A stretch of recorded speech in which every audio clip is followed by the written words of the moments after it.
Entre un concert donné la veille et un autre à suivre le lendemain, au milieu d'une foule d'activités artistiques, Denis Péan prend le temps d'accueillir le visiteur du jour avec beaucoup de simplicité, en ouvrant en grand les portes de sa maison, la fontaine du Mont.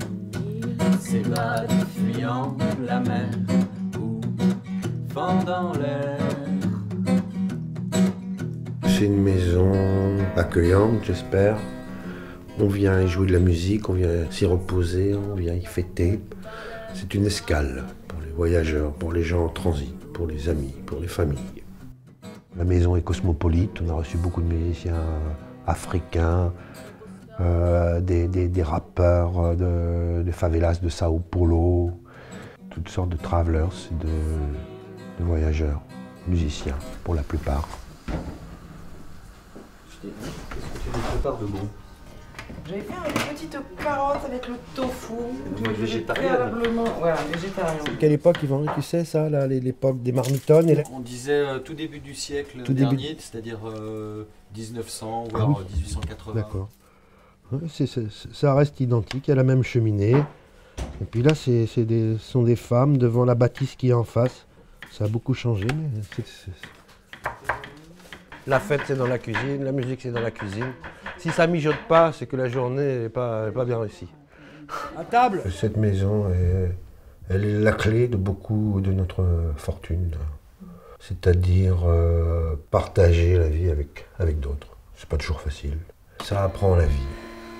Et la vie de Denis, depuis toujours, c'est écrire. Des mélodies, des chansons et des poèmes.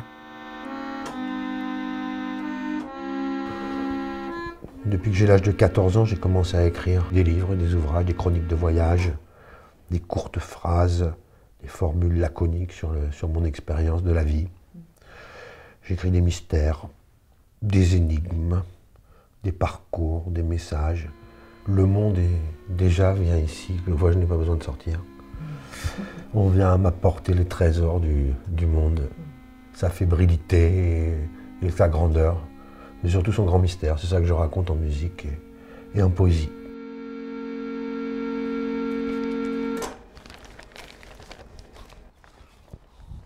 La Loire déroulait ses signes chaotiques devant les baraquements de bois, dernier taudis des ponts de C, où s'ébrouaient les corps d'enfants moitié sauvages, maîtres d'une rive jouant aux acrobates, princes turbulents d'une parcelle de l'été. Mon histoire, je suis né à 10 km d'ici.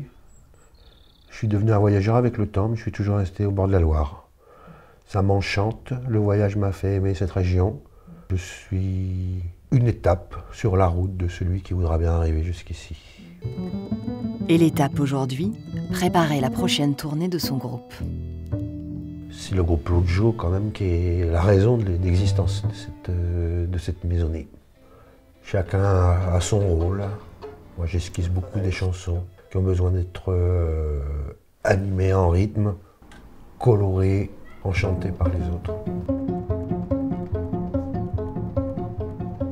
Bonjour les cendres tamisées, dans les mailles de l'expérience. Je plante deux bâtons, je plante deux bâtons. À ta sueur, petite dame, à ton courage, à magie des accès trompant le voyageur. Je plante deux bâtons, je plante deux bâtons, je plante deux bâtons, je plante deux bâtons.